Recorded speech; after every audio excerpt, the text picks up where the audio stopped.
भारतीय संस्कृतीनं नेहमीच सेवाभाव आणि मानवतेला प्राधान्य दिलं आहे. जगात हजारो वर्षांपर्यंत हिंसेला हिंसेनं उत्तर देण्याचा प्रयत्न होत असताना भारतानं मात्र जगाला अहिंसेचा मार्ग दाखवला, असं पंतप्रधान नरेंद्र मोदी यांनी म्हटलं आहे.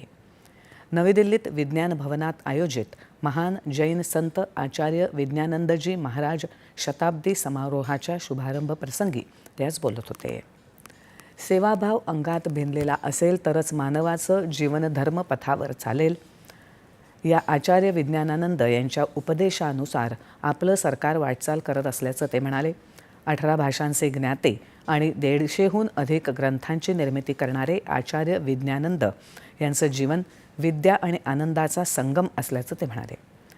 आचार्यांच्या प्रत्येक शब्दात ज्ञान सामावलेलं आहे, असे ते म्हणाले. प्राकृत या अतिप्राचीन भाषेला अभिजात भाषेचा दर्जा दिल्याचं स्मरण पंतप्रधानांनी केलं. भारतीय संस्कृती हीच केवळ चैतन्यमयी संस्कृती आहे, याचा उल्लेख त्यांनी केला. भारतीयांना गुलामगिरीच्या मानसिकतेतून बाहेर काढण्यासाठी तसंच भविष्यात सांस्कृतिक वारसा समृद्ध करण्यासाठी मातृभाषेतून शिक्षण देण्याला आपण प्राधान्य देत असल्याचं ते म्हणाले.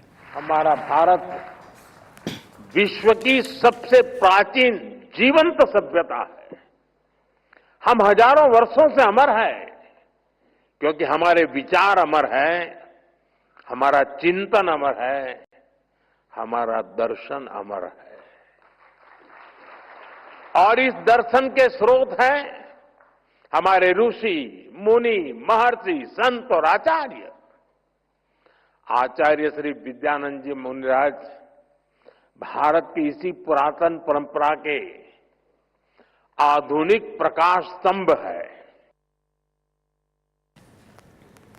स्वातंत्र्याच्या अमृत काळात प्रत्येक भारतीय विकसित भारताचं स्वप्न साकारण्यासाठी योगदान देत आहे, असं ते म्हणाले. विश्व नवकार महामंत्र दिनी केलेल्या 9 संकल्पांचं पालन केलं तर विकसित भारताचं स्वप्न नक्कीच साकार होईल, असे ते म्हणाले. हमें देश को गुलामी की मानसिकता से मुक्ति दिलानी है. हमें विकास और विरासत को एक साथ लेकर आगे बढ़ना है.